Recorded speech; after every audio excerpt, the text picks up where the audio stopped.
शेतकरी बंधू आणि भगिनींनो, राज्यावर महासंकट येणार आहे की शेतकऱ्यांना दिलासा मिळणार? सप्टेंबर महिन्यात नेमकं पावसाचं चित्र कसं राहणार? पूर, भूस्खलन, पिकांचं नुकसान होणार की शेतीला मिळणार योग्य वेळेचा आधार? भारतीय हवामान विभागाने नुकताच ताजा अंदाज जाहीर केलाय आणि त्यातून महाराष्ट्रासाठी मोठा इशारा समोर आलाय. काय तर तेही सांगते. त्यासाठी मात्र हा व्हिडिओ शेतकरी मित्रांनो चुकूनही मिस करू नका. चला तर मग शेतकरी मित्रांनो, सुरुवात करूया आपल्या महत्त्वाच्या विषयाची.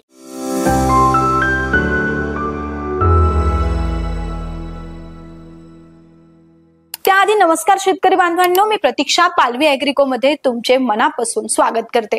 आज आपण पाहणार आहोत सप्टेंबर 2025 मधील पावसाचा अंदाज काय आहे.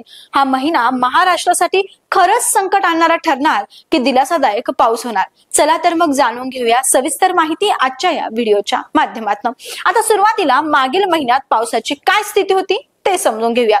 ऑगस्ट महिन्यात महाराष्ट्रात पावसाने अक्षरशः थैमान घातलं. नांदेड सारख्या जिल्ह्यात महापुराला घरे पाण्याखाली गेली, तर मराठवाडा आणि विदर्भातील शेतकरी पिकं बुडाल्याने हवालदिल झाले. आता प्रश्न असा आहे की मग सप्टेंबर मध्ये देखील ही स्थिती असणार का? सप्टेंबर मध्ये देखील पावसाचा कहर सुरू राहणारच आहे का?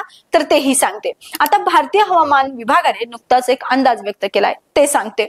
भारतीय हवामान विभागाने दिलेल्या माहितीनुसार सप्टेंबर महिन्यात देशभरात सरासरीपेक्षा जास्त पाऊस होणार आहे.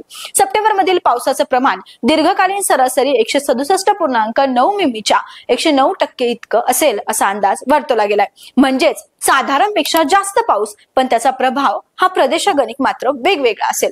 आता महाराष्ट्रात नेमकी काय स्थिती असेल असा प्रश्न जर तुम्हाला पडला असेल तर तेही तुमच्यासाठी सांगते. हवामान विभागानं सांगितलं आहे की राज्यात पाऊस हा समाधानकारक राहणार आहे. म्हणजेच ऑगस्ट सारखा फारसा कहर नसेल, पण काही ठिकाणी जोरदार सरींचा इशारा मात्र कायम आहे आणि विशेषतः डोंगराळ भागात पूर आणि भूस्खलनाची शक्यता अजूनही नाकारता येत नाहीये. त्यामुळे सर्वांनी काळजी ही मात्र घ्यायलाच हवी. आता देशातील स्थिती जर जाणून घ्यायची असेल तर तेही सांगते. देशातील पावसाचं चित्र पाहिलं तर ईशान्य आणि पूर्व भारतात काही भागात कमी पाऊस राहील. दक्षिण भारतातील काही राज्यातही पावसाची उणीव दिसेल, पण छत्तीसगड, उत्तराखंड, हरियाणा, दिल्ली, राजस्थान या भागात मात्र मुसळधार पावसामुळे जनजीवन विस्कळीत होण्याची भीती हवामान विभागाने व्यक्त केली आहे. त्यामुळे पुन्हा एकदा सर्वांनी काळजी घेणं गरजेचं आहे. आता शेतकरी बांधवांनो, सप्टेंबर महिन्यातला हा जास्त पाऊस शेतीसाठी दोन टोकाचे परिणाम करू शकतो. एकीकडे खरीप पिकांसाठी आवश्यक ओलावा मिळेल, पण दुसरीकडे मात्र अतिवृष्टीमुळे पिकं पुन्हा पाण्याखाली जाण्याची शक्यताही नाकारता येत नाही.